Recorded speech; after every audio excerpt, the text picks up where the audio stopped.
तो चलिए जैन धर्म पर एक नजर डालते हैं। देखिए, ये भारत का एक बहुत ही पुराना धर्म है जिसकी नींव रखी है 24 तीर्थंकरों ने, मतलब महान आध्यात्मिक गुरुओं ने।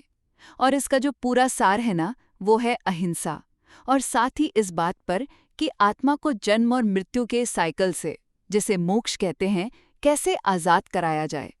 तो पहला सवाल, ये मोक्ष मिलता कैसे है? इसके लिए ना दो रास्ते बताए गए हैं, पंच महाव्रत और त्रिरत्न। पंच महाव्रत का मतलब है 5 बड़ी कस्में, जैसे अहिंसा और सच बोलना तो है ही, पर साथ में अस्तेय यानी चोरी न करना, और अपरिग्रह मतलब जरूरत से ज्यादा चीजें इकट्ठा नहीं करना। और फिर आते हैं त्रिरत्न, यानी सही विश्वास, सही ज्ञान और सही व्यवहार। दूसरी बात, और ये बहुत ही दिलचस्प है, वो है अनेकांतवाद का सिद्धांत। इसका सीधा सा मतलब यह है कि सच के कई पहलू होते हैं, है ना?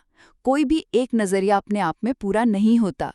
और यहीं से स्यादवाद का आइडिया भी आता है, जो कहता है कि भाई हमारी भाषा की एक सीमा है, तो किसी भी चीज को पूरी तरह समझने के लिए उसे अलग अलग एंगल से देखना पड़ता है।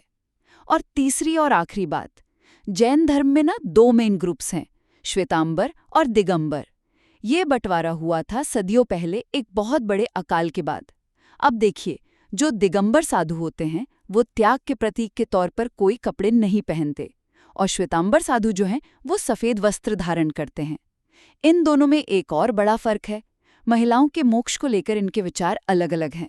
तो संक्षेप में कहें तो जैन धर्म आत्मनियंत्रण, अहिंसा और इस गहरी समझ पर आधारित है कि सच को हमेशा अलग अलग नजरियों से देखना चाहिए।